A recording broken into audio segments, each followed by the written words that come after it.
Recording na.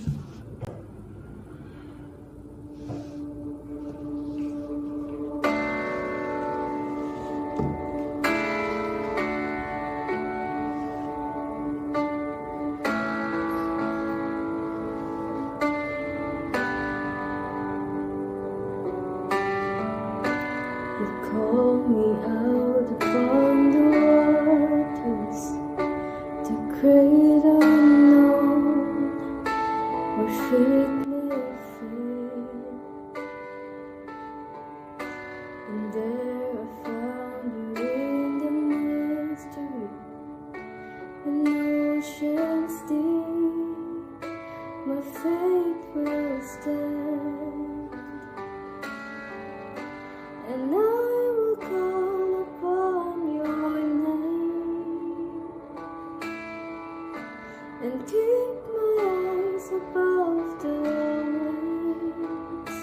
When oceans rise, my soul rests in your embrace, for I am yours, and you are mine.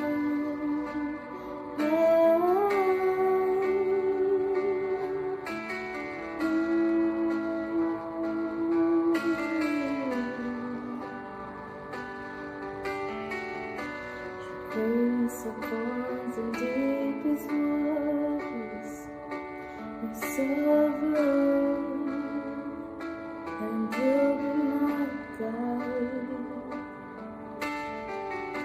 Your feet may fail and grace surrounds me.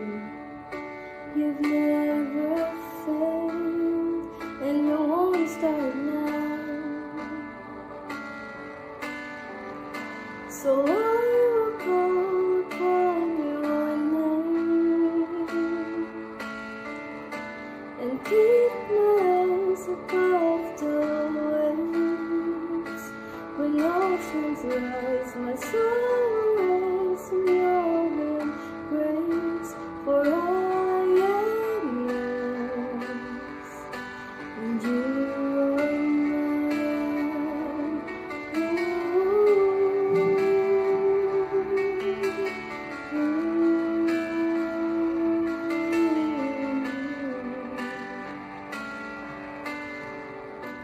Spirit, lead me where my choices without borders.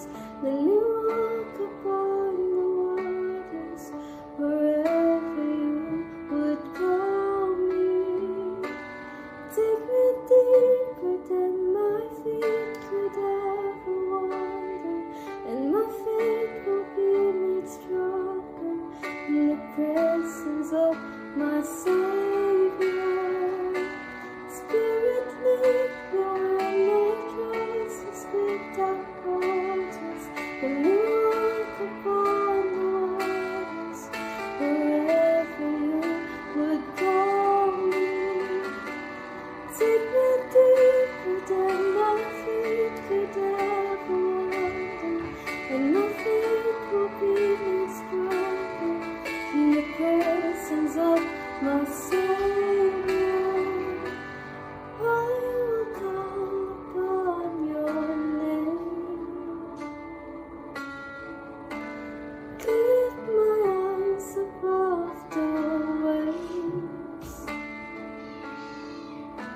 My soul rests in your embrace, for I am yours, and you are mine.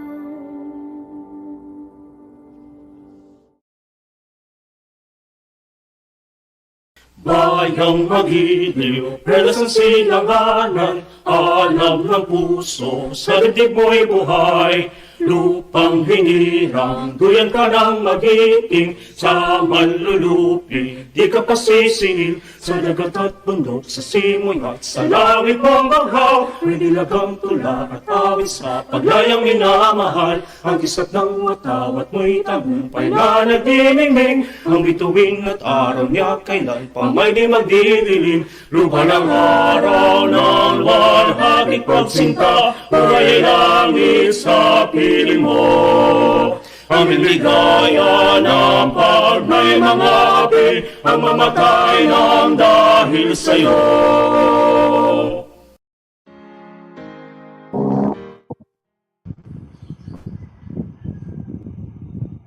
Good morning, NTians. It's our day 4 of SOAST Week 2022.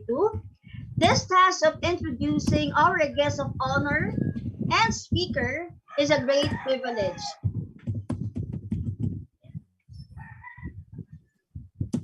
He is a PhD in Biological Sciences, a Master of Education, and a Bachelor of Science in Agriculture. She received various scholarship grants in medical research at the University of Reading, Diamond Light Source Ltd, Council Kaya mo, ante. and Tindera, Scholarship Award,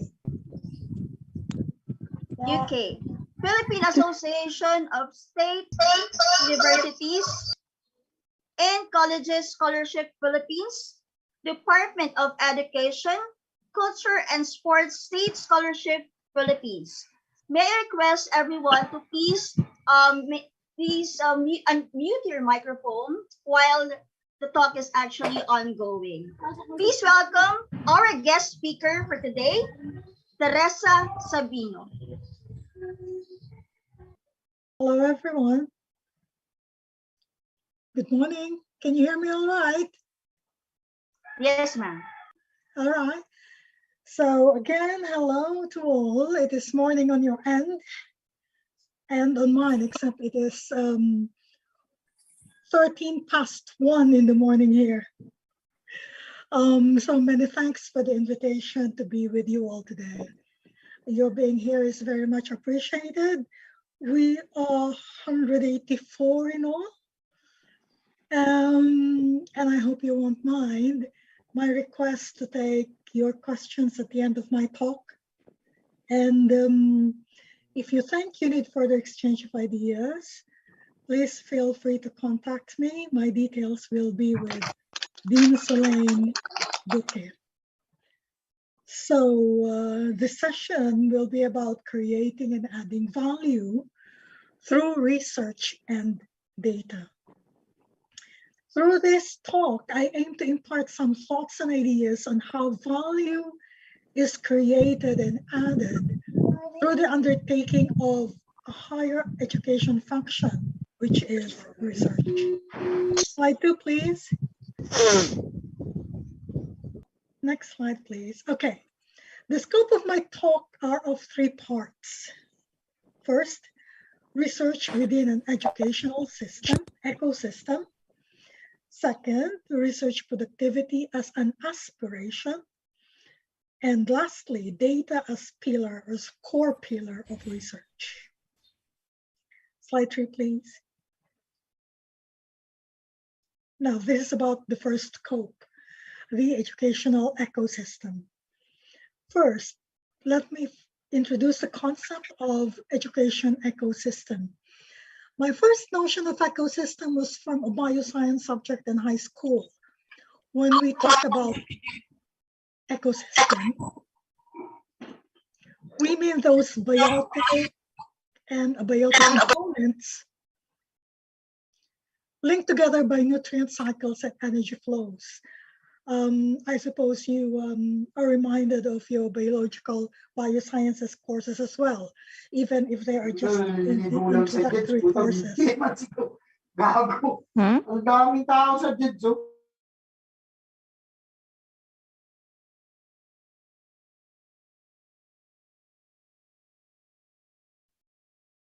The concept of the ecosystem has been extended to various disciplines. Among them is in education, where analogies can be drawn. Can you move back to the previous slide? Okay. Now, the living components in the extended concept of the ecosystem, that is an educational ecosystem, are the teachers, education managers, and support staff on one hand, and the students and the and the human, material, and financial resources and the networks within the academe as parallel to the other component, the abiotic component. Okay. Now, research in higher education is carried out within this ecosystem, which we call educational ecosystem. There are various layers and interconnections that occur amongst the people and units that exist within this ecosystem. So any ecosystem is complex and made more so in the presence of human capital or human resources, us. So next slide, please. Slide 4. Now, within this context, the effectiveness of the educational ecosystem is judged by evaluating the results of its processes and functioning. Now, the goal is to achieve a research-informed, self-improving, and therefore evolving system, which means that the ecosystem itself is developing over time in response to the dynamics that take place that are intrinsic and intrinsic to the ecosystem. Thus, the academe, like any organization, need to be both inward and outward looking. So this presents lots of opportunities as well as challenges for research. Next slide, please. Now, research productivity is the second scope. I invite you to identify areas of research that will fall within NTS's aspiration of expansion, growth, and continuous development. This is what NTC promises. I lifted this from your website. NTC promise truly is an apt encapsulation of this aspiration. I really like the really catchy phrasing of the promise: simple beginnings, remarkable endings. That is so memorable, or rememberable, if I should say. Now, research productivity is an embodiment of this aspiration and promise. So bearing in mind expansion, growth, continuous development, let us see which areas we can probe to contribute to NTC's research productivity. Next slide, please. Note that I will be tackling 3 general areas, and in each of these areas, you may be able to pick up some research ideas. I hope so. First, mission, vision, alignment, and assimilation. Next is core values and the organizational culture. And third is policies and practices. Next slide, please.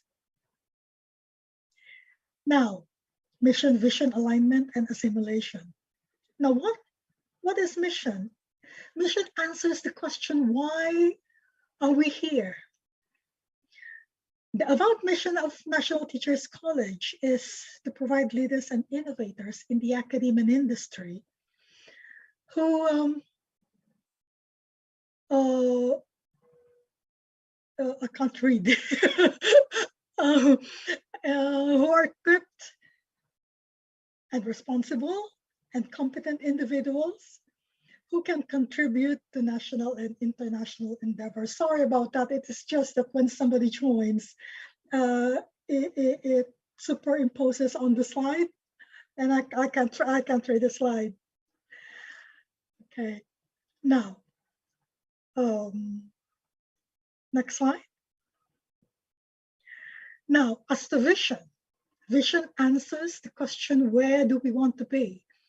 NTC envisions itself as the leading academic institutions for the development of all levels of education anchored on the ideals of excellence, relevance, access, effectiveness, geared towards national productivity and world-class competitiveness. Next slide, please. Now, the shared mission vision means that everyone understand and work together towards set direction. Now, we may want to look at satisfaction, commitment, performance from the various perspectives of the organization and its members.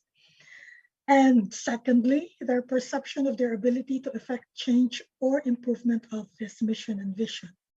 So this is under the mission, vision, alignment, and assimilation. Now, next slide. So under mission, vision, alignment, and assimilation, we may also want to examine how mission, vision are communicated to academic community and how they are operationalized in the roles and responsibilities of each member. Next slide. And finally, still under mission, vision, we may be, next slide, please. We may be interested in how the shared mission, vision evolves over time and therefore needs periodic revisit. Now, the research area 2 pertains to NTC core values. So again, this is lifted from your website. And as listed, these are nationalism, trustworthiness, commitment to excellence, respect for the individual, and dedication to service. Next slide, please. Thank you. Now we want metrics that show an organizational culture that embodies these core values. We may ask questions such as, does the organizational culture foster growth and continuous development? Is the organizational culture a positive driver of research and development? And this values-aligned culture that are measurable are readily translatable into day-to-day demonstrable behavior or performance, and therefore easily lend themselves to accountability. Okay, so what we're saying here is in an organizational culture is an important influence on research productivity. Now, in this slide, I give credit to the AI HR, which is the world's leading HR academy based in Netherlands, where I borrow this figure that show various research tools or instruments for measuring company culture. So instruments such as what you can use in your research, such as employee surveys, third-party culture measurement tools, focus groups, exit surveys, organized culture assessment instrument, business needs scorecard, behavior, observation scale, and I'm sure there are lots of other instruments or tools that can be used to carry out assessments or evaluation. Now, the next slide, please. Now, policies and practices comprise the third research area. Now, programs and projects implement policies and therefore provide evidences of workable or implementable policies. Thus, it can be said that policies are only as good as its implementation. It may be worth pursuing if there exists a policy implementation gap, and gap analysis is one research that you can undertake. So, in terms of policies, we ask these questions. What are the existing policies of the National Teachers College that impact on research productivity? What is the importance of research to policy? How can research bring you insights and change into policy formulation or reformulation if need be? Now, we regard these policies as providing the overall framework within which research activities may be carried out. Now, in the slide, you'll find a list of policies common to higher educational institutions that undertake research. Now, this is just a random list that I made. Policies on freedom of research, on research ethics and academic integrity, on data governance, management and protection, on freedom of information. Next slide, please. On intellectual, oh, that was on the other slide. Can you move back to the other slide, please? On intellectual property pertaining to authorship or ownership of research, including research exploitation and commercialization. And then on to the next slide. On research incentives, including publications, including for incentives for publication and career development of researchers. Policy and work hours that balance teaching and researching. On consultancy and research collaboration, including knowledge transfer to outside bodies. On information system infrastructure. And on to the next slide. On health and safety, on research management, pertaining to leadership, supervision, recruitment, and promotion. And lastly, is there an existing policy on diversity and equality, especially in terms of well, in the Philippines, well, we do not have the policies will not be dealing with various races, people coming from various countries, in terms of nationality, in terms of equality in other aspects of in other diversity aspects. Next slide, please. Now, this is the third scope of which is the last scope of my talk, which regard data as core pillar of research. Now, data in different dimensions such as levels of organization, format, structure, may be considered pillars of research or core pillar of research. I took the liberty to borrow this figure from an article to present you, and the link is given there if you want to read the whole article. And this presents, the article is about how data is a fundamental part of scholarly research and how it is an essential component in communication research that forms the scientific literature. Now, good data provides indisputable evidence much needed in generating new knowledge and deepening and understanding existing knowledge, especially in a specific field, and or finding solutions to problems leading to decisions and actions. So you've got those three pillars of measurements: data analysis and dissemination. The next slide, please. Okay, let's take up the first pillar, measurements. This include research design, which is actually the plan based on the type of research, be the research exploratory, descriptive, or explanatory. The research method, which has to do with the processes, procedures, and tools. And the metrics, as well as the instrument, which is actually, the last is actually an integral part of the research method, but I listed this as a separate item in the list. Next slide, please. So let us look at research design. Now, these are the different types of research design. So you've got descriptive research design, which can be in the form of case study, survey, naturalistic observation, etc. You have the correlational research design, and examples of this design are case control study and observational study. Experiments or experimental research design. It can be full-fledged experiment, semi-experimental, or quasi-experiment. There is also the a meta-analysis, which statistically look at the data from different types of research and synthesizing and making sense of all the collective data from different researches.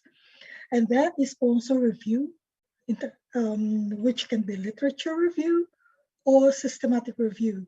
You may be familiar with literature review, especially when you are writing down your research proposal, as well as when you are writing your full manuscript. Okay, next slide, please. Now, in here is just an illustration of the research, the processes, procedures, and tools. I'm using this diagram to illustrate a case study as an example, which may involve different methods of data collection, such as you can read there, survey, interviews, observations, analysis of documents. Now, next slide, please. We go to the metrics. Now, this may be interesting to you because this gives you ideas on key performance indicators. Metrics and measuring instruments are integral to research methods, and they should be, the essential criteria should be, they can be tracked, they can be measured, and they can be analyzed. In the academic setting, for example, we can refer to them as I mentioned earlier, key performance indicators. They are used to understand how our institution, program, department, course, or even how a student is progressing toward the end goal. KPIs, or key performance indicators, are not goals themselves. They are the tools you need to understand and measure success. Okay, so in this slide, lifted in total from another article, the link is in there. If you'd like to go back to if you like to reread the article. Now, this company that released this list is a company focused on higher educational analytics, and the company gives this as a service to institution. I opted to get this from their page because I find that these are really useful examples for explaining metrics. So, within the academe, such as yours, you may find that every which way you turn, you have an abundance of research possibilities just waiting to be tapped. And these are some inputs. So, for a research project evaluating student success, the KPIs may be some or all of the following. So, in fact, you would not find it difficult to get data for graduation rates, course success rates, persistence rates, student engagement, student outcome, disproportionate impact, which measure gaps. Some of these are self-explanatory, so I'm leaving out the description for each of the KPI. Now, disproportionate impact measure gaps between certain cohorts and the overall student body, passing rates for licensure exams, and I'm sure some of your courses require the taking of licensure exams. Okay, so we've got seven KPIs to measure student success. Now let's move on to the next slide. Administratively, the researcher, or you as a researcher, may be interested in the metrics of admission and enrollment, such as transfer rate. So a student may start in your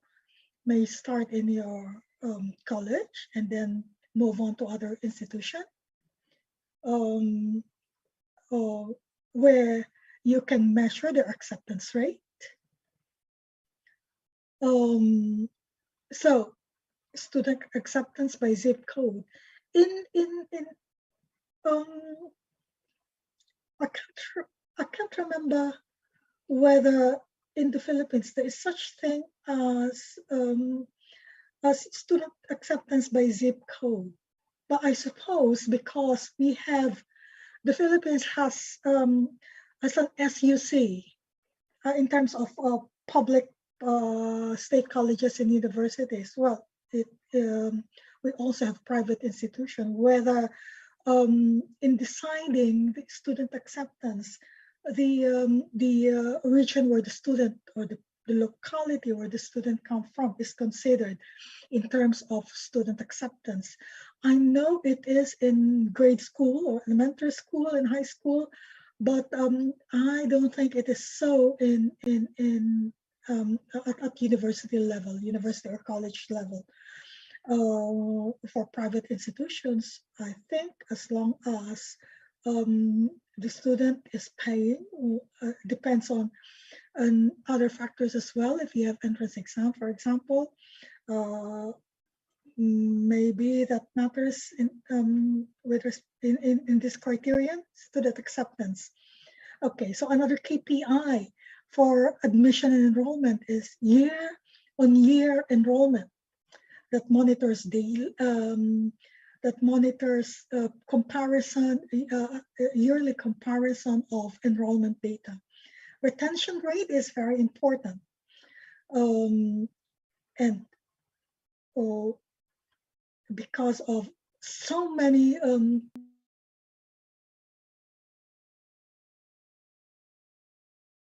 different fields, and one KPI is how effective the recruitment marketing program of an academic institution is faring.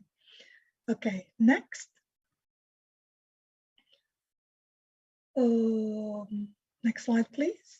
Now, in terms of financial competitiveness, the financial stewards of your college may want may ask you, or they themselves may want to research on the college's financial stability, and this is vis-a-vis competitiveness. Okay, questions may be answered by performance indicators such as instructional costs, administrative cost per student, program and department budgets, revenue grants and funding, student financial aid percentages, tuition and other miscellaneous costs. Okay, next slide. Most of you here are teaching, I suppose, or students. The question that may be asked may pertain to the quality of instruction as a reflection of faculty workload and productivity, student to faculty ratio, faculty and staff tenure rate. Well, tenure has to do with the permanent status of the faculty and staff. The faculty turnover, well, the ratio of part-time to full-time faculty, weekly, and lastly, weekly student contact hours. Okay, let's move on to the next slide. Now, data analysis. Okay, it can be, this may be either quantitative data analysis and qualitative data analysis. So there is a huge software industry that's been spawned by the need for quantitative and qualitative data analysis. Some of these applications or the software may be proprietary, some are open access. Others provide hybrid of free trial or free basic applications, but require licenses or subscription if advanced functionalities are needed. So for example, I've just put in the logo here. So SPSS, well, the acronym used to be the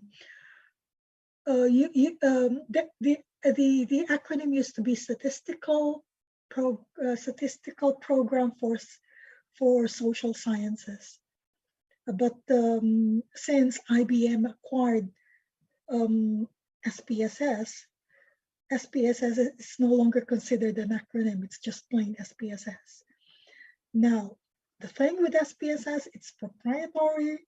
It requires high cost for licensing, and it depends on how many users are licensed to use it at the same time. However, you can find that online you can download a trial version of SPSS, and that's good for 1 month. I have found a backdoor to SPSS. I mean, backdoor in terms of using different IP addresses so that you can download the SPSS free or trial version as often as you want. It is just you have to use various IP addresses. Now, the next one is PSPP, that logo of PSPP, which is actually just an inversion of the letters SPSS, and this is free actually. The worksheet, the data view that you'll find in SPSS, in PSPP, and in other software like JASP, symbolized by letter J, that is the green logo, and in R, the R program, and data tab as well, are like Excel worksheets. So I suppose these programs made it that way because most of us are more familiar with how worksheet looks like when viewed in Excel. So there are commonalities in terms of interfaces and how they look like, but because these are software, the use of the functionalities of each software differ. In cases like in R and SPSS, I don't know yet with PSPP and with JASP, you can opt to use the function by drop-down menus, or you can write your own codes to be able to carry out your data analysis. Now, data tab is interesting. This is just current data analysis application, but this is online. The only thing that you need to do in using data tab is to populate the worksheet online, and then you just press on tabs to be able to carry out, I mean, specific procedures. So for example, if you want to generate descriptives, if you want to generate inferential stats, you have choices of tabs to press, and voila, your data output tables are given to you. Well, of course, the next thing in data analysis is interpretation of the data, which is a much harder part in data analysis. So the availability of this software applications make it easier for us, and then does away with computations of statistical analysis manually or by hand. Now, there is this in vivo for qualitative analysis, but then again, you have in all of this, you have to be familiar with the rules in the use of each function. Now, next slide, please. Now, the third pillar is dissemination. Okay, and this has to do with communicating the research results through various through various formats, various media. So publications can be printed publications or online publications, and presentations can be in the form of webinars, fora, conferences, course lecture, blogs, and other information outlets. Now, publication in peer-reviewed journals present a challenge as well as an opportunity. I did hope that Dr. Diala, your other guest speaker, would have taken this up, but I understand that she was not able to deliver a lecture, but hopefully she would be able to send the recorded one. Now, she has more experience than I do, and has more publications than I have. So I would consider her an expert in terms of publication. Now, what I'd like you to take note of is that the current best practice in peer-reviewed publication is to link data with literature. And this is also what you call data literature link. This means that when you submit your research in high quality journal, or what you call high impact journal, you would be required to submit your data as well. And therefore, you must ensure that your data is of high quality and of high integrity. Now, next slide. So I'm being quick. I've just put it down for me to be able to read it. I've come to the conclusion part. So in conclusion, as educators, and this holds true for managers of educational institutions as well. So if some of those in the audience of officers of the institution, officials of the institution, like vice presidents and deans, I'd like to say that the intellectualization of our students as stakeholders is our main remit. When they go out to the society, they should be able to carry with them the knowledge created while they are in your institution. Now, the creation of knowledge and the driving of adaptive competency is what makes the nation builders. So, academic institutions like yours are tasked in producing nation builders. Next slide, please. Now, it is my argument that most, if not all, higher education institutions, of which your college is one, have not fully exploited the potential of research to improve all components and levels of the educational ecosystem. The all-important value created and added by research is that they inform decision and shape action. And lastly, next slide, please. In this regard, I say this to you as much as I say this to myself. Let us all take up the research course, and let us all just be brave souls to enable us to rise to this intellectualization challenge. Next slide. Thus, I say again, I'd like to borrowing this quote from the brave soul, at whichever status or levels of research engagement we are at, you are at, I am at. This is just word of wisdom, and this is just a quote, but I hope this impart to you something that would motivate you, that would prod you to start now. You can start where you are. You can start With fear, you can start with pain, depending on what you have experienced before or currently experiencing. You may be doubtful, but you can start with doubt. You can start with handshaking. You can start with voice trembling, but just start. Start and don't stop. Research is worth undertaking. Start where you are. Start with what you have. Just start.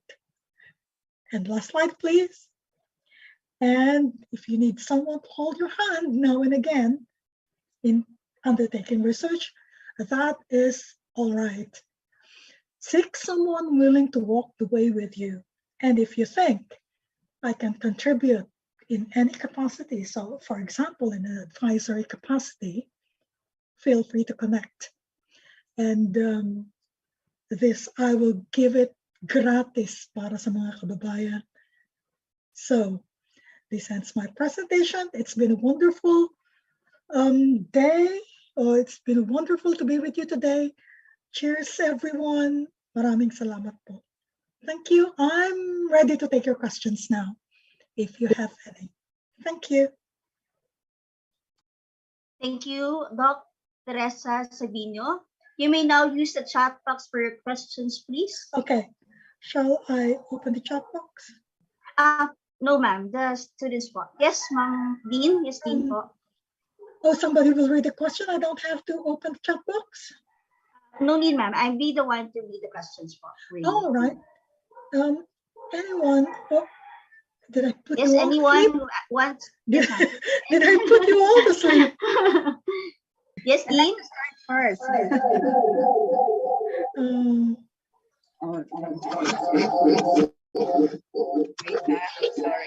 I'm in the same room as the live streaming. Oh, shall I mute myself first?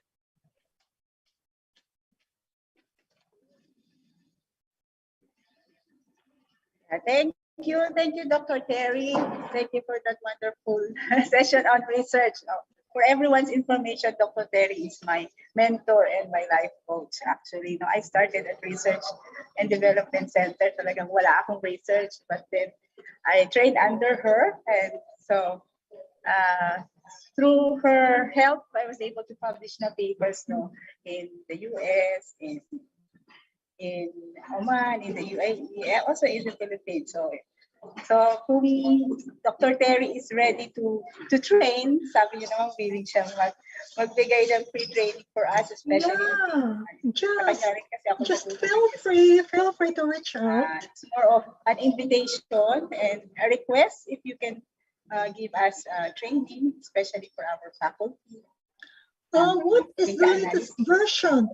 What is the latest version? So are there SPSS users here? Are there? So, Melrose, have you used SPSS before? Nakamute ka, ma'am. No, I'm not. I have unmuted. You may proceed, ma'am. Yes. All right. Who is Melrose? Melrose? The question is, what is the latest version of SPSS? I'd say the latest version that I've used is SPSS version 28, which is just this year. Kahit lumang version, yep, you can use old version, except that even the old version is not for free. SPSS is not free. Now, what I've done is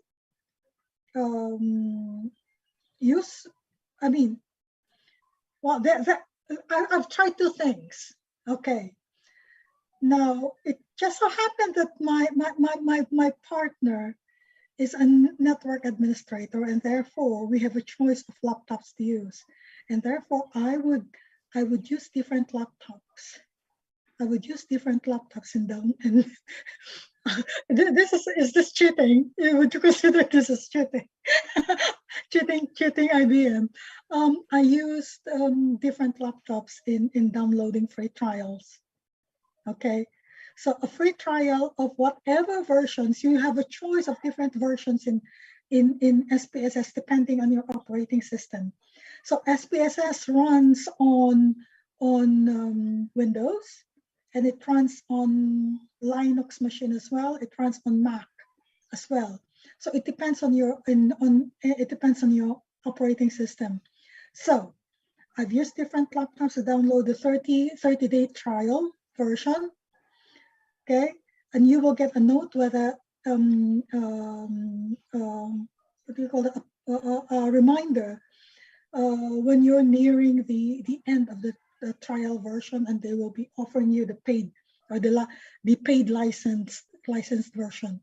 Now another way is installing virtual machine on your computer, so that with virtual machine you can just reinstall the virtual machine, and each time you reinstall the virtual machine in the same computer, it is tantamount to having a different laptop or different desktop. So those are the two things that I use. Now, Thank you, ma'am. yes. Let's proceed to the next. Any other questions, please? You may use the chat box. Our previous professor. Oh, that's the same person. Yes, ma'am. Give us a link to download the SPSS. So, can you tell me whether this has got an expiration date? Your copy of the SPSS you were given, Melrose. Melrose, is she unmuted? No, ma'am. Melrose, yes. Melrose. So Miss Melrose, are you there? Is that a usable version? Oh, okay. 30 days din ang trial. Sabi niya, 30 days din ang trial. Okay. I have no idea whether you can get what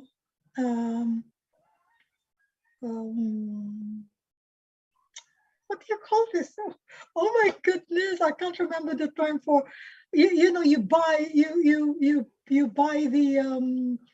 the cracked version.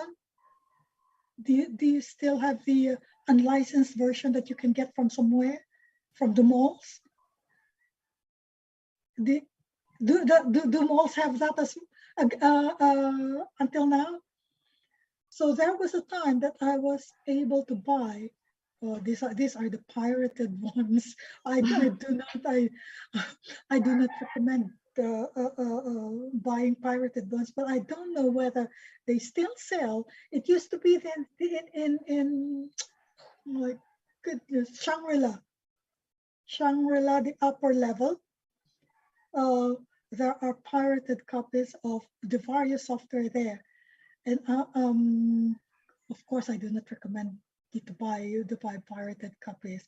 But the thing is, because the pirated copies will have the older version, but with the latest version, which I said SPSS is the latest I've used, version 28 is the latest I've used,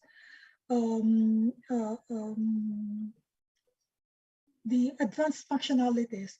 So the procedures that were not incorporated in the older versions are there for you to use. Really? Soleil? Are there errors in the analysis? Yes, ma'am. I would like you to, Excel is all right, actually. So Excel is good enough, okay? So because the price of SPSS is prohibitive, okay? The R program is free, okay? JASP is free, PSPP is free. So I've mentioned that the interface is the same. If you know how to enter data using Excel, you can very well enter the data in various statistical software. Okay, the only thing that is different, slightly different with outputs that you get from Excel and outputs you get from other statistical software is how the output tables look like. The thing with SPSS is that I'm partial to SPSS because that is what I've used since the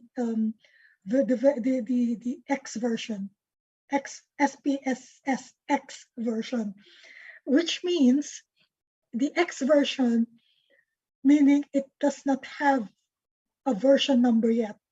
So that's why it is represented by X. And you use the SPSS X version. I used that way back in the 80s. You can only use that by learning how to code. So you use the syntax. So all of this software like R, SPSS, and I suppose I haven't tried JASP, JASP and PSPP whether they've got their own syntax now. But in you can start your data analysis just using Excel, and then I would suggest that you try submitting your data for analysis in that online data tab, statistical tool, which is online. That is for free, and because it is new, I would suggest that to contact. I suppose they've got provision in their web page for contacting them for questions, and they would want you to try out so that they can identify bugs. The data tab group is in LinkedIn. So I would suggest again that another suggestion is you sign up in LinkedIn and connect with the developer, Matthias Jusak. I suppose he's Scandinavian, because they would want as many users as possible to be able to improve or develop further their product. Okay. Now, Hermie Zelda. Hello, Hermie. Ma'am, Oh, ma'am, wait a sec. Soleil. Correct version, Soleil. PSPP is for Linux? No, I've got this on Windows. I've downloaded PSPP using Windows. My Windows version is 7, and I was able to download PSPP. We hope that our school could invest the original and can be used by students also. Could this be possible? You know how much SPSS costs? License, if you are an individual user and you would like to purchase SPSS as an individual user, you cough up $99 per month.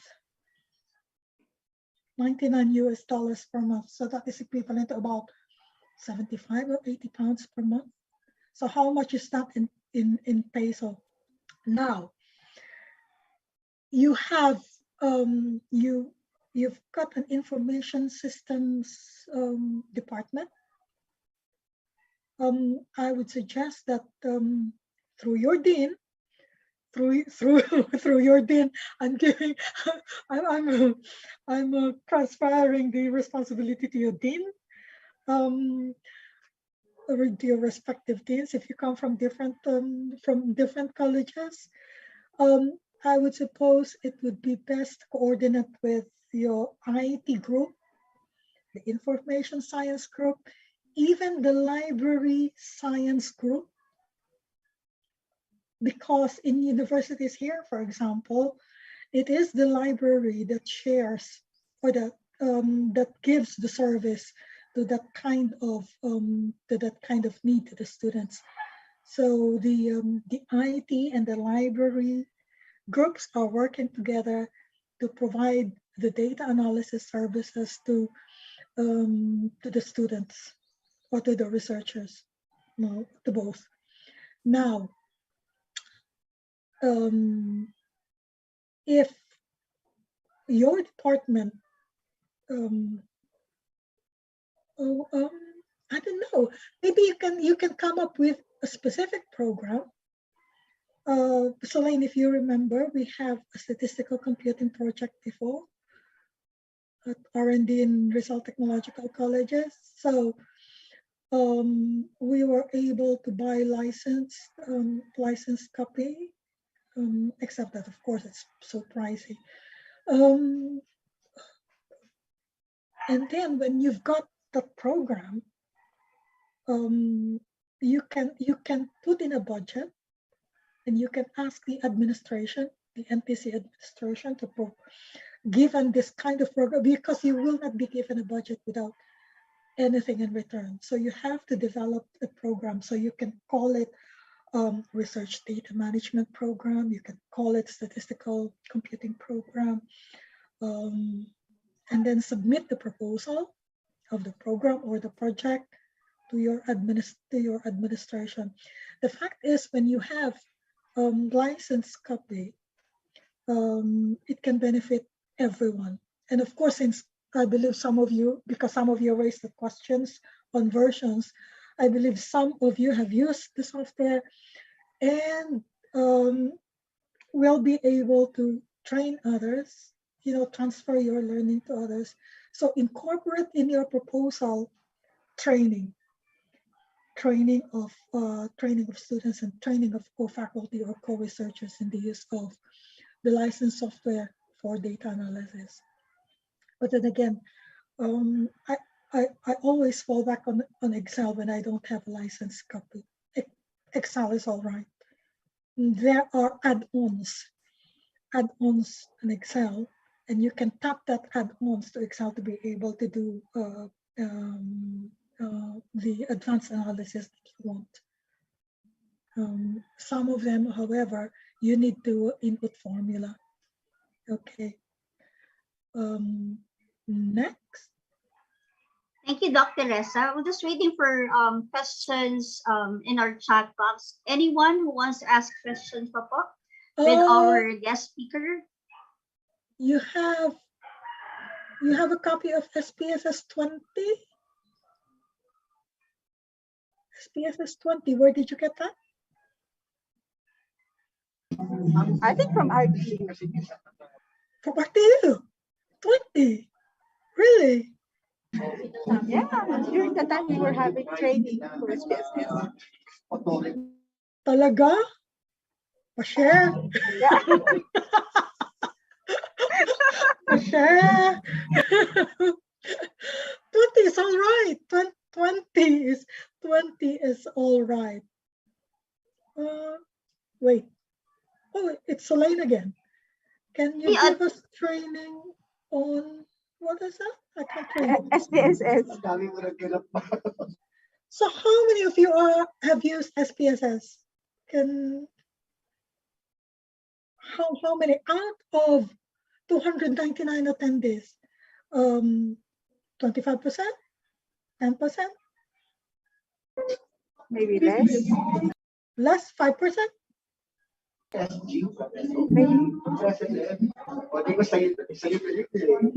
Participants, kindly mute your microphones, please, while the session is still ongoing po. Okay. Yes, Dr. Teresa? Sure. Yeah.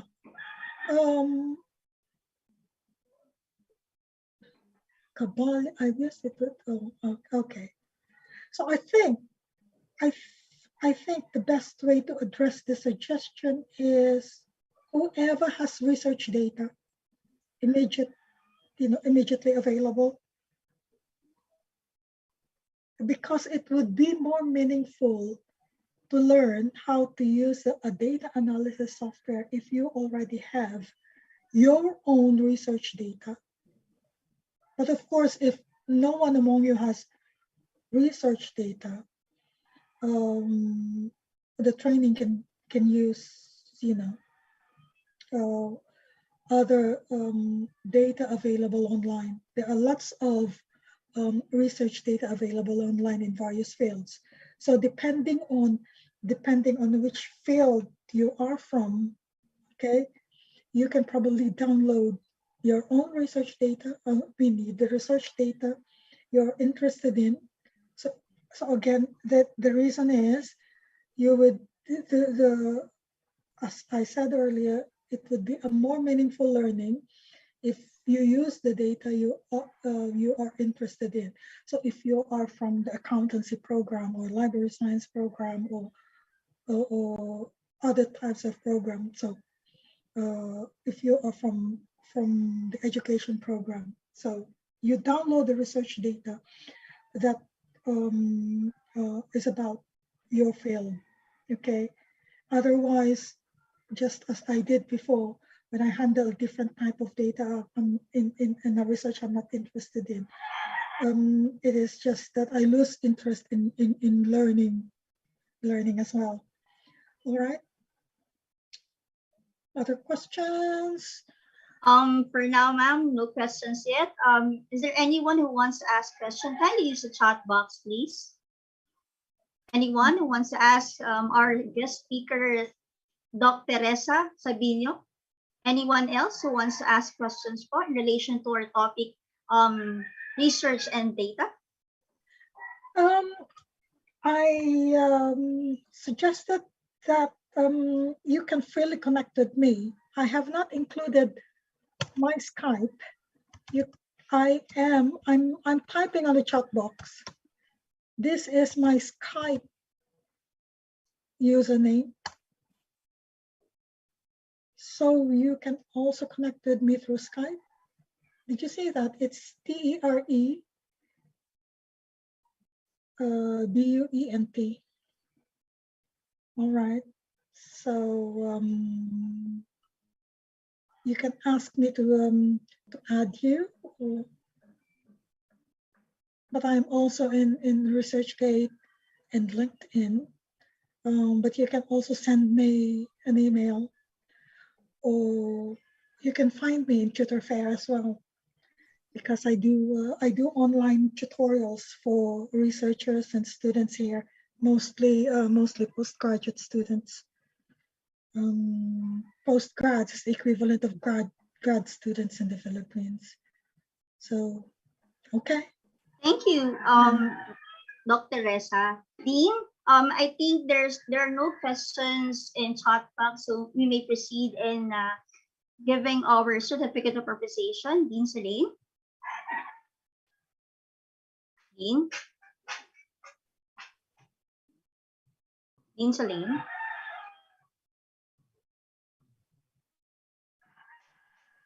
Dean Celine po. There are no questions. Any other questions, please? If there are no questions, we can now proceed in giving our certificate of appreciation to our guest speaker for today. This certificate of appreciation is hereby presented to Maria Teresa Sabino, PhD, for her invaluable contribution as session speaker, creating value through research and data during the School of Arts and Science and Technology Week 2022 with the theme SoASTigin ang Sarili, Bayan at Kinabukasan, School of Arts and Sciences and Technology, Innovation Towards Self-Development and Nation Building for the Future, held in March 28 to April 1, 2022. Signed, Dean of School of Arts and Sciences, Elaine S. Duque, Vice President of Academic Affairs, Edison A. Fermin, PhD. Dr. Teresa Sabino would like to say anything po for your since you are actually in the UK now. Sa mga di po nakakaalam, si Doc po ay nasa UK at may time difference po, no? She was able to come for our special event. Because it is spring, there is only 7-hour difference. Mas advance ang Pinas ng 7 hours ngayon. So parang daylight saving time, nagmo-move back ang clock. So dati, usually the usual time difference is 8 hours. So, oh, wait a sec. Yes, ma'am. There's a question from a student. What is your greatest accomplishment, oh my goodness. I don't know. Yes, Doc? I don't know. I have no. Would you like to answer the question? No great accomplishment. Yes, po. Oh, I really don't know. my God, that's a difficult question.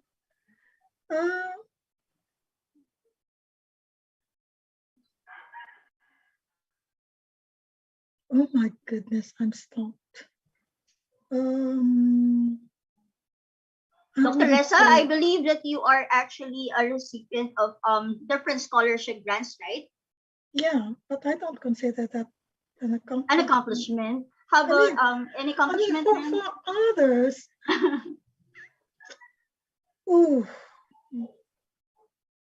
well, you may take that as my accomplishment, but I don't know. I don't consider it as my greatest accomplishment. I would say rising up from all the failures that I've had in life, well, academically as well. You know, before I was able to get those scholarships, I had to really, really fight for it. So the joint PhD. So I'll tell you a story. And this is now. Have we got time? Do we have time for storytelling? Sure. Okay. So there may be some of you who may aspire to get scholarships here in the UK. It has not been easy for me, only because I came over here quite late. I mean, in terms of age. But if you are the one applying, you are in your 20s, you are in your 30s, or you may be in your 40s. That's still a good age, because in terms of career longevity, that is good. Sometimes universities look at that. So they prepare you for a career. If you get a PhD, they prepare you for a university tenure. They prepare you for postdoc. They prepare you for career outside the academe. But most of the PhDs prefer to work in academe.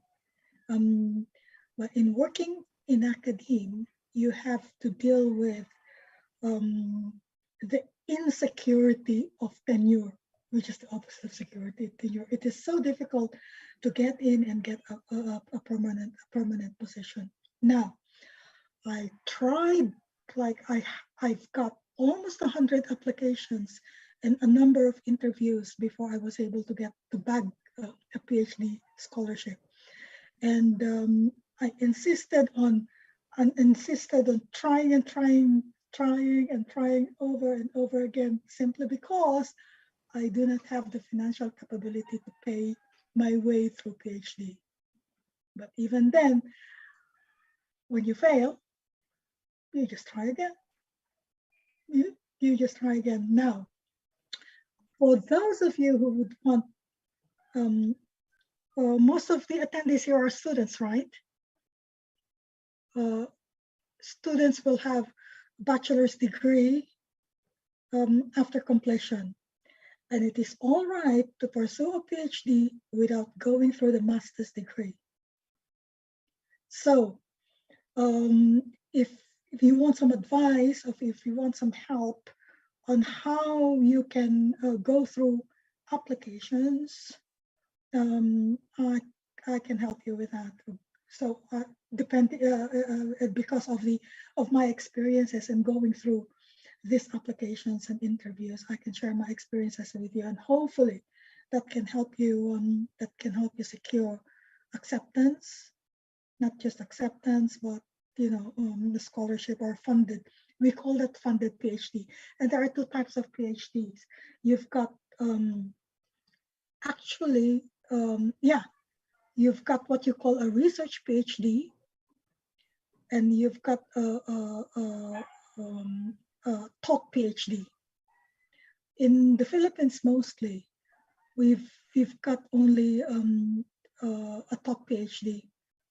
So a research PhD, just what I had, is you apply with a proposal a proposal as a requirement for you to be able to be accepted. So you write out a research proposal, and then a panel of experts look into your proposal, and if they like it, they pass the criteria, you will be given funds. So it does not matter what your bachelor's degree is. If you're interested enough, you will be able to complete your PhD. I came in from, oh my goodness, with an agricultural science degree way back in the late 70s, and then in the late 80s, I've obtained my education degree, and I went on to take a PhD, which is entirely a different field. I thought when I applied for the PhD in structural biology and bioinformatics, I thought I knew math. I thought I knew biology enough. And my first 2 years of PhD is just crying session every day because it was such a struggle. It's just the very steep learning curve. But because if any one of you at that age, given the tools now, like for example, internet, software, access to online platforms, you are at an advantage. I mean, compared to what I've had. And language will not be a barrier because we are considered here as, in a way, native speakers of English. So unlike in the US, that you will be required to pass, what do you call that? A language proficiency course. In some universities here, they require that for other nationalities such as Chinese, Korean, etc. Even Thais, Vietnamese do not speak English very well. I mean, I think Asians that they don't require English proficiency are Singaporeans, even Malaysians. Yeah, but other Asian countries, well, including Japan. I mean, language proficiency is required. British Council is one organization or one institution that you can go to avail of UK funded postgraduate degrees. Okay. Thank you, Dr. Teresa. Yeah. There's a question from Professor Sigayo po. How would you encourage our students to be enthusiastic in developing researches in the near future? Oh, what is research actually? So in your case, at the undergraduate level, you prepare students to do research by identifying a specific problem. So problems are everywhere. So the identification of a problem should be motivation enough. Usually, if that is made a requirement for passing a course, that is tantamount to dosing the interest, because the students just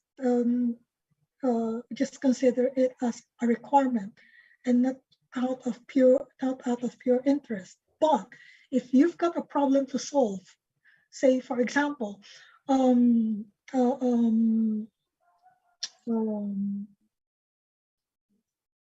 for students, okay, students may be interested to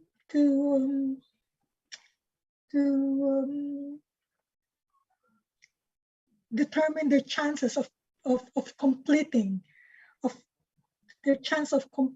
their degree within an acceptable period of time.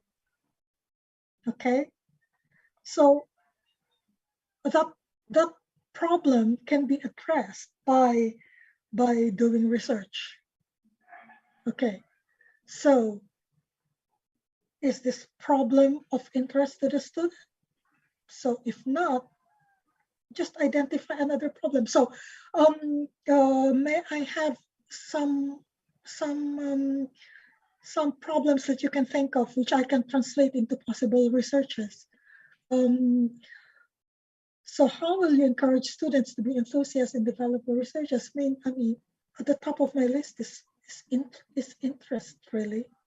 But in addition to interest, mentoring is a very important component. If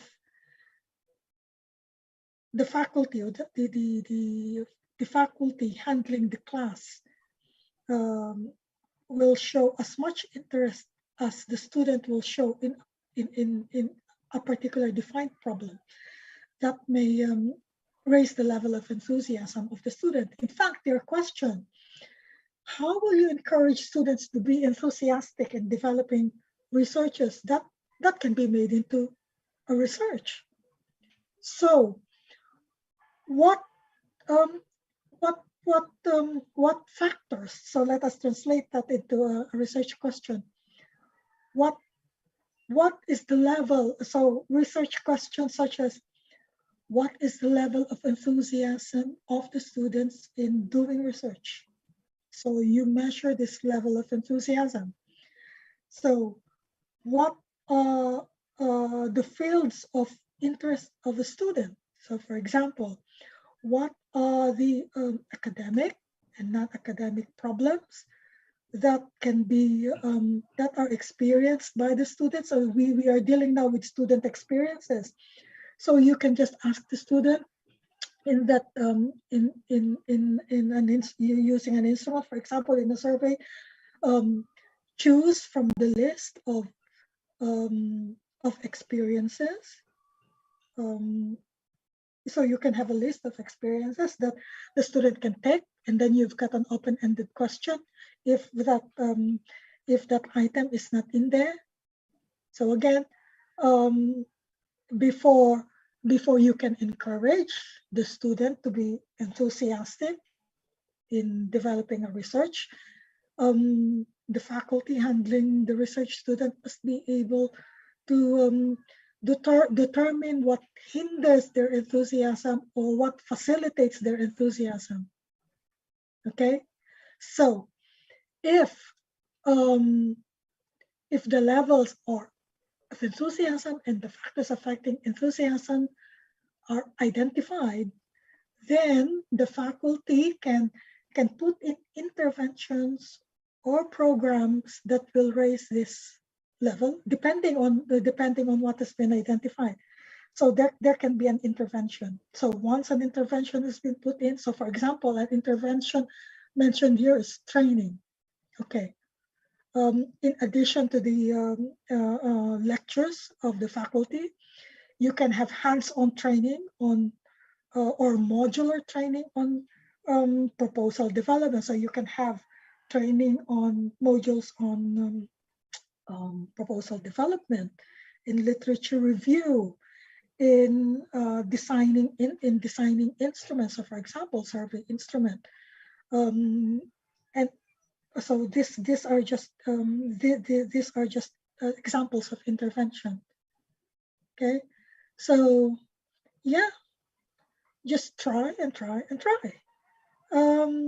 Even start, sabi nga sa promise ng NTC, simple beginnings, remarkable ending. Start with a very simple research.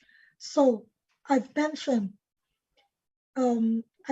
something that would, so when a student enters National Teachers College, okay, enrolled in a program, what is the chance of the student? What is the likelihood of the student of passing or completing or not completing a degree?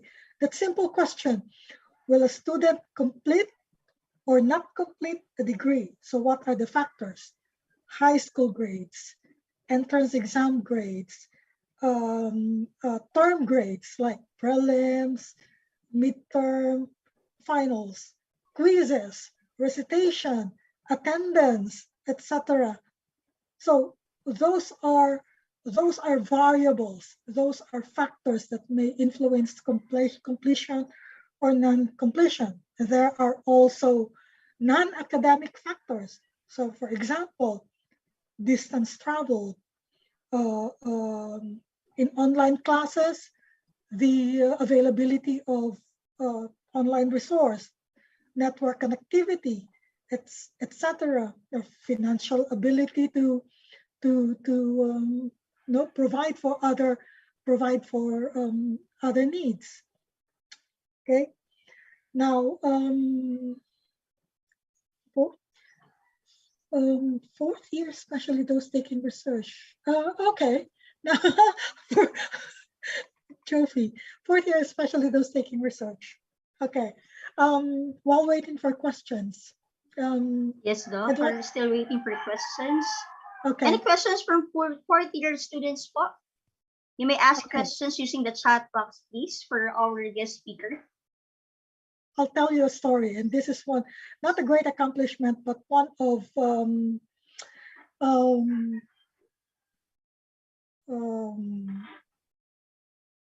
my God, I'm lost for words.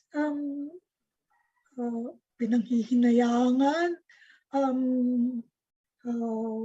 pinagsisisihan. I don't know if those are the apt word, because I didn't know any better. I handled a research class before, and usually, even at university levels in the Philippines, you've got a very big class size. And one of the students approached me, and I was trying to find out whether she's still in FB. One of the students approached me with research idea. Okay, she's a psychology student, and she would want to do a research on sleepiness. Sleepiness, probably because she experiences that, and maybe a health condition or whatever condition, sleepiness. And I suggested to her, can you not try and identify another topic for research? It was mainly because I have no idea about sleepiness. And of course, I'm not interested in sleepiness as well. And you know what? When I came over here, the first job that I landed involved circadian rhythm. And circadian rhythm research has to do with sleeping and wakefulness. And that is why that experience with that student in the Philippines in one of my research classes was brought back to my memory. I didn't know. It is something, wake up call for me to not outright disapprove a research idea or research topic, especially now that you have got all the resources on hand. Okay. Thank you, Dr. Teresa. I just read Dean Celine's message. My takeaway: start with doubt, start with fear, start trembling. Just start and ask for help. Seek a mentor. Lucky to have her as my mentor and more. Thank you. From Dean Celine po. Okay. And yes po. And there's another question po. How did you find your definition of success? What is it? From a student po. Well, success. There are various areas of success. You can have success in your personal life, family life, in your love life, in your career. So, success. I would say if you're happy with what you do, that is success. If you do not find yourself always comparing where you are with where others are, I would say that is already a success. I used to think my first measure of success when I graduated from high school is to get into a university. We didn't have our family didn't have any means to send us to to the university. So my first measure of success was bagging a scholarship that enabled me to enroll at UP Los Baños. Okay, so the second measure of success is establish a career, and I got that from Rizal Technological University, which is a state university. But then I applied to be with a research department, and I didn't like to teach, but they gave me teaching assignment, teaching loads, as you call it there, teaching loads. Okay. So to be able to teach, we were required to take education units. Okay. So I took up education units, and then after that, I told myself, I think I would add another measure of success. I should be able to finish a master's in education. But then as you grow higher, you say in hierarchy of needs, we are all familiar with that hierarchy. As you go up and up and up, you want to continue moving, but as a measure of success, I would say draw a ladder. Okay, as an advice, literally draw a ladder. Literally, it's just a scratch paper. Draw a ladder with rungs, and then for each ladder, let that represent a metric of success. So what is it? Oh, have a family, okay, or get married, for example, or have a partner. Next rung of the ladder, have the first child, have second child, have third child, etc. That is just for family life, or you can do that. You can do that for your career. Obtain bachelor's degree. Okay, land a job, or better yet, create a job for yourself. Okay, and I think that is a better approach. But of course, not all of us are meant to be able to create a job for ourselves. But you see what's good with availability of interconnectivity through internet. Okay, we now have virtual jobs where you don't have to commute, you don't have to travel, you don't have to be based in an office to be able to be affiliated with an organization, or to be able to contract, to contract a project. Okay. Yeah. Okay. So yeah. Thank you, Dr. Teresa Sabino. Dean, would you like to say something po? I just want to alam mo ko ang aking video. So I just want to say thank you, Dr. Terry. Thank you. Alam ko na puyat ka namin today kasi it's past midnight there in UK, but it's been a very engaging. All right. Weekdays, I sleep at about 5 a.m. Okay. Kasi the reason is umaalalay ako sa aking grandson, 9 years old, doing online classes. Binabantayan ko kung present kasi baka umabsent eh. Kaya tinitignan ko yung attendance. Kung uma-attend ng klase at hindi lang naglalaro ng Roblox. I look forward to your training. We'll schedule training, huh? Is there something here about training? I'll send you details, but I will invite you because our students, our faculty would want to learn more about SPSS. So, may I suggest that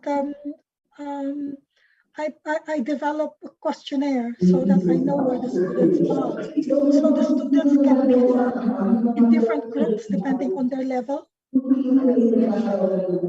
So,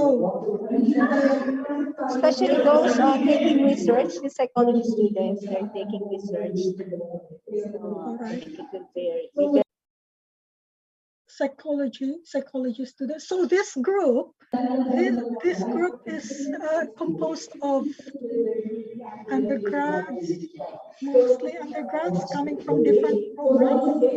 yes. Oh, I see. I thought it's just the Selene's department.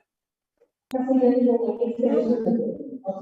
it's psychology. Yeah, it's under the School of Art, Science, and Technology. We have the psychology, the library information science, and IT. Okay, IT. Okay, psychology. Oh, I see. Yeah. So yeah, I remember now. All right. What? Yes, Dean? So we'll just chat again later about the details of Oh, Angeline. Wala naman akong accent Wala akong accent. Thank you, Dean Selene. Thank you, Doc Oh, Teresa, thank you for very much for gracing having our me. program for today. Okay. Marami pong natutunan ng ating mga estudyantes, especially our undergrad students from different courses. Hindi lang po BSP, no? Lahat po. Actually, this is actually live po, no? On YouTube, Facebook, and of course, sa aming pong NTC page po as well. Okay. Thank you, Dr. Teresa. Okay. Yes, Dean? Thank you very much. Wait for a bit, Rhoda, please present the Dr. Teresa's certificate. Oh, I thought na-present na kanina. Ma'am, wala po kasi kanina yung mismong picture. Let me ask Sir Michael, do you have the certificate, please? Yes, okay. Let's start again po from the beginning. Sorry po a while ago kasi po hindi po siya masyadong narinig. Certificate of Appreciation is hereby presented to Maria Teresa Sabino, PhD, for her invaluable contribution as a session speaker, creating value through research and data during the School of Arts and Science and Technology Week 2022 with the theme SoASTigin ang Sarili, Bayan at Kinabukasan, Innovation Towards Self-Development and Nation Building for the Future, held in March 28 to April 1, 2022. Signed, Dean of School of Arts and Sciences, Selene S. Duque, Vice President for Academic Affairs, Edison A. Fermin. Thank you, Dr. Teresa. Dean? Thank you very much. I'm just sending my thanks through chat. Thank you, everyone. I look forward to seeing you again in yeah. See you here when you come back. Thank you, Dean Teresa, for gracing our program for today. Bye. Madaling araw po yata sa inyo at sa amin po ay umaga. It's 2:44 in the morning. 2:44 in the morning. Masaya po kami na naging parte po kayo ng ating programa sa araw na to. Even though may type difference po, no, masyado pang gabi sa inyo at sa amin ay umaga. Okay lang, mainit ba ngayon? Yes po. The weather po is hot here in the Philippines.